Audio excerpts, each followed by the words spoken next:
Nang matanong po si Coach Buboy Fernandez after ng final press con ng isang media dito sa Pilipinas, sa first 3 round ano daw makikita, ang sagot niya, may knockout, uwi na tayong lahat. First 3 rounds, may knockout, uwi na tayo kagad.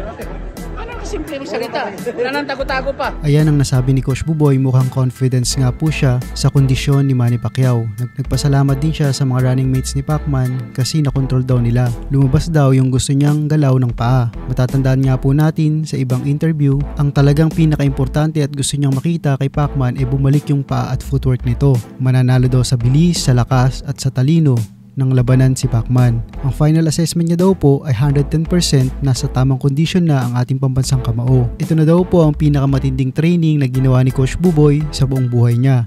At nangako siya na gagawin daw nila ang lahat. Ang sabi ng Team Barrios ay giyera kung giyera at ibubuhos nila sa laban.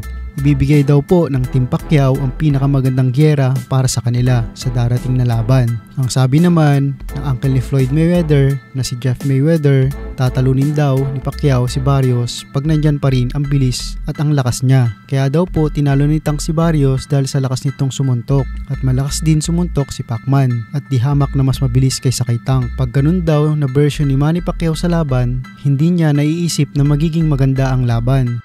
But Manny Pacquiao can punch, and his speed is way faster than Tank. So if that Manny shows up, I don't think it's going to be even a good fight.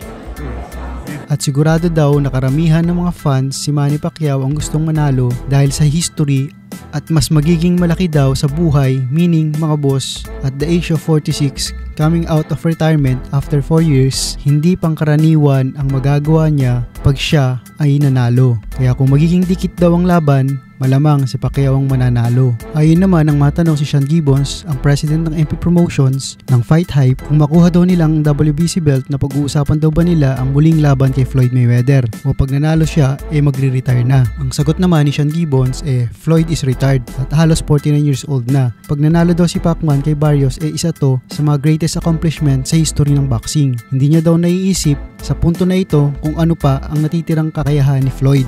Nandyan naman daw si Tank Davis or si Rolly Romero na may hawak ng WBA belt, pero lahat naman daw ay nakalatag sa table. Dapat daw ang tanungin ay si Floyd kasi si Pacquiao ay open na gawin ang kahit ano. Sa undercard press con nga kanina, naging highlight ay ang parang torong suwagan ni Isaac Pitbull Cruz at Angel Piero sa kanilang face-off. Matatandaan nga po ang unang laban nila ay ma-action. Kaya nga inaasahan magiging ma-action din ang pangalawang laban ng mga Meksikanong mandirigma. Sa isang interview ni Saul Bustos, ang sparring mate ni Manny Pacquiao, talagang malakas daw pong sumuntok si Pacman.